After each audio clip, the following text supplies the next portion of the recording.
Avant FMS, j'étais patron de deux sociétés, d'un restaurant et d'un bar de nuit sur Paris. Quand il m'est arrivé mon problème de santé, au bout de 2 ans, je me suis aperçu que bon, je pouvais pas faire ce que je voulais faire comme je faisais avant dans mes affaires.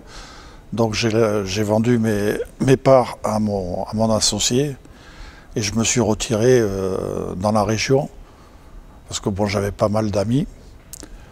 Et comment dire, j'ai pris 2 années sabbatiques pour me reposer un petit peu. Et après j'ai commencé à chercher et là ça a été vraiment la galère pour trouver, parce qu'à travers Pôle emploi, Cap emploi, tous ces organismes, moi je trouve qu'ils sont inefficaces là-dessus. Et un beau jour, j'ai tapé le poing sur la table à Pôle emploi et comme par hasard, une semaine après, il y avait 2 dirigeants des FMS qui passaient les entretiens, donc j'ai été convoqué. Et c'est là où ils m'ont pris à l'essai, quoi. Chez FMS, je m'occupe là actuellement de Billabong. Donc je coordonne les 2 tables.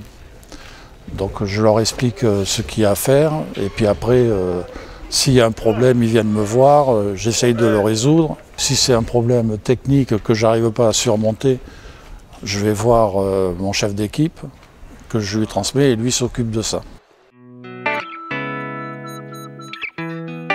Au départ, je n'avais pas vraiment d'objectif parce que bon, je ne pensais pas avoir cet accident déjà, d'une part. Donc je comptais aller jusqu'au bout.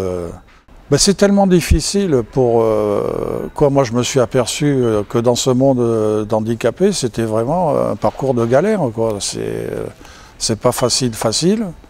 Et à la fin, on en est rendu à dire je prends n'importe quoi. De toute façon, au niveau de la restauration et du bar, physiquement, ça m'était un peu barré.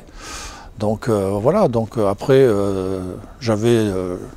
j'étais prêt à faire, pas n'importe quoi, mais bon, j'étais apte à recevoir des propositions. Je me sentais encore capable de faire quelque chose, donc je voulais... c'est pas de prouver qu'on est capable de faire, c'est de se sentir utile à quelque chose, voilà. Et ça, j'ai remarqué qu'il y a beaucoup de sociétés où ils nous croient... Quand on dit handicapé, il ne faut pas employer le mot handicapé, en fin de compte, parce qu'ils nous prennent pour des gogoles. Le mot handicap, je crois qu'ils se donnent cette image-là.